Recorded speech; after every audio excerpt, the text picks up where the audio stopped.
Darren did not look broke.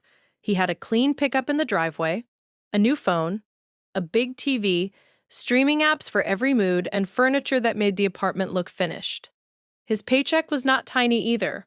He made about $54,000 a year. So why did he panic every time a tire went flat? Why did a $600 emergency feel like a crisis? And why did his coworker Calvin, who earned almost the same income, seem calmer every year? The answer was not one giant mistake. It was 7 normal purchases. Not luxury watches, not private jets, not some ridiculous rich person mistake. Normal purchases, the kind people buy at dealerships, gas stations, furniture stores, checkout screens, and drive-through windows every day. Darren kept asking, "Can I afford the payment?" Calvin asked a different question. "What does this do to my future margin?" That one question changed everything. Because the dangerous purchases were not loud, they were quiet, repeatable, and easy to defend. And this matters now, because middle-class life has become expensive enough that a decent paycheck can hide a dangerous truth. A person can earn more than his parents ever earned, own nicer things than they owned, and still have less freedom at the end of every month. The trap is not always poverty. Sometimes it is looking comfortable while every dollar already has a job. The first trap was the new car. When Darren got promoted, he told himself he deserved reliable transportation. That part was reasonable. The dangerous part came at the dealership. The salesman did not sell him a $34,000 truck. He sold him a monthly payment. Only $615 a month. Darren heard, "I can handle that." Calvin heard, "That is more than $7,000 a year before insurance, gas, repairs, and registration." He bought a 4-year-old sedan instead.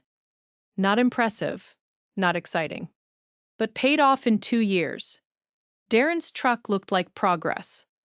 On paper, it was a hole. A new vehicle can lose thousands of dollars in value early, and the loan does not care. The payment still arrives at the same speed. If Darren had avoided just $300 of that monthly car gap and invested it for 25 years at a 7% average return, that one decision could grow to roughly $240,000. That was the first lesson. The smell of a new car can disappear in weeks. The payment can follow you for years. The second trap was lottery money. Darren did not think he had a gambling problem. He just bought scratch-offs on Fridays and sometimes Powerball tickets when the jackpot got huge. $5 here, $20 there. It's just hope, he said. Calvin had a harsher name for it. He called it rent paid to a fantasy. Darren was not buying a plan. He was buying a moment where his life felt like it might change without him having to change. That is why the lottery is so powerful. It sells relief to people who are tired. But relief is not a strategy. When Calvin wanted hope, he automated $100 a month into a Roth IRA. Not because $100 made him rich overnight. Because $100 a month invested for 30 years at 7% can become about $122,000. Darren's tickets gave him a few seconds of possibility. Calvin's boring transfer gave him ownership. The third trap did not look like shopping. It looked like rescue. One Thursday, Darren's truck needed a repair. The estimate was $540. His checking account had $180. So he used a payday advance. The fee looked small enough to survive. The problem was timing. 2 weeks later, the paycheck came. But rent, groceries, and the truck payment came too. So he renewed the loan, then renewed it again. The original emergency lasted months. Calvin had a different ugly little number in his life. $40 every paycheck into an emergency fund. At first, it felt useless. Then it became $400. Then $900. Then one day his water heater repair was annoying, but not terrifying. That is what an emergency fund really buys. Not a high return, not excitement. It buys the right to stay away from desperate money. Darren paid fees because he had no cushion. Calvin built a cushion so he would not have to negotiate with panic. The fourth trap was rent to own comfort. Darren wanted his apartment to stop looking temporary. He wanted a real couch, a bedroom set, and a TV that made the place feel like he was finally doing okay. The store made it easy. Small weekly payments, no big credit check. Take it home today. The couch did not feel expensive because the price was chopped into pieces.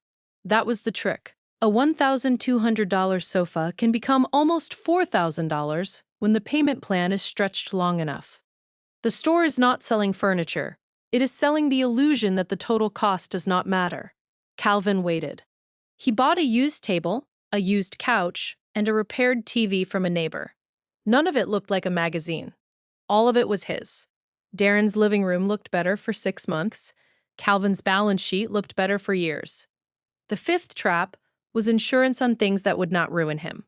At checkout, Darren almost always said yes. Phone protection, laptop coverage, extended warranty, appliance plan. Each offer sounded responsible. What if it breaks? But real insurance is for losses that could financially crush you. Health, home, car liability, life insurance when someone depends on your income. A phone is not that. A laptop is not that. Headphones are definitely not that. Calvin created a replacement fund instead. $10 or $15 a month went into a separate savings bucket. When nothing broke, he kept the money. When something did break, he used the money. Darren kept paying companies to take small risks he could have handled himself. That is the quiet leak. A warranty is not always protection. Sometimes it is just fear with a monthly price tag. The sixth trap was entertainment creep. Darren started with one streaming service, then a sports package, then another app because one show was only there, then premium internet, then music, then a subscription he forgot existed. No single charge looked dangerous. That was why it worked. By the time he counted everything, he was spending about $190 a month on entertainment and digital convenience. That is, $2,280 a year. Invested instead for 20 years at 7%, that stream of small charges could become about $100,000. Calvin did not cancel fun. He rotated it, 1 or 2 services at a time, cancel after the season, no guilt, no fake scarcity. His rule was simple. If I do not notice it, I cancel it. If I do notice it, I choose it on purpose. Darren paid for options. Calvin paid for use. There is a difference. The seventh trap was the most ordinary one. Convenience food. Darren did not waste money in one dramatic meal. He wasted it in tired moments. Coffee because the morning was rushed. Lunch because packing food felt annoying. A gas station drink because it was right there. Fast food because the workday was long. None of it felt like a decision. That was the danger. $10 a day, 5 workdays a week is about $200 a month. If making food at home cuts that by $120 a month, that is $1,440 a year, do that for 20 years at 7%, and the difference can grow to more than $60,000. Calvin still ate out sometimes. He just stopped letting convenience become his default personality. He packed simple lunches. He kept drinks at home. He made coffee before leaving. Not because coffee makes people poor, because unconscious repetition does. Now step back and look at all 7 traps together. Darren did not fail because he bought one couch, one lunch, or one phone plan. He failed because every purchase lowered his margin. A car payment lowered it.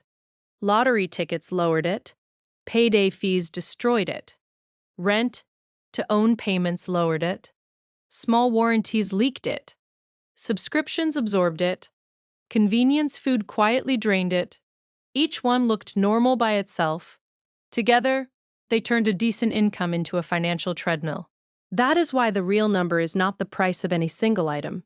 The real number is the monthly floor those items create. Darren's floor kept rising.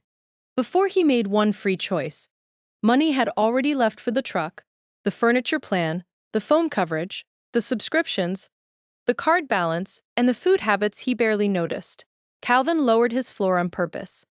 A lower floor gave him choices. Choices became savings. Savings became investments. Investments became distance between him and the next crisis. Calvin was not smarter. He was not luckier. He simply protected his margin. That is the money left after life gets paid for. Margin is what builds an emergency fund. Margin is what funds a Roth IRA. Margin is what keeps a flat tire from becoming a payday loan. Margin is what turns an ordinary paycheck into future freedom. 5 years later, Darren still looked successful from the outside. Same truck, better TV, newer phone, but he had credit card debt, no emergency fund, and a paycheck that disappeared before he could aim it at anything important. Calvin looked less impressive. Older car, fewer subscriptions, used furniture, homemade lunch most days. But he had $18,000 in emergency savings and over $40,000 invested. The difference was not income, it was the direction of the dollars. Darren used dollars to feel better today. Calvin used dollars to buy fewer emergencies tomorrow. So here's the question that matters. Which of these 7 things is quietly collecting money from you? Do not guess. Look at the last 90 days of bank statements. Circle every payment that bought convenience, appearance, fear, or fantasy. Then pick one, not all 7. 1. Cancel 1 subscription, skip 1 warranty, stop 1 weekly ticket, pack lunch 3 days, build a $500 emergency fund, buy used before financing new. Small changes look weak in the beginning. So do seeds, but repeated long enough, they become something heavy. The people who win with money are not always the people with the biggest income. They are the people who stop letting normal purchases steal abnormal amounts of future wealth. Before you buy the next normal thing, ask the question Darren never asked soon enough. Is this purchase making my life stronger or just making today easier? Because staying broke usually does not start with one disaster. It starts with 7 normal things you refuse to question.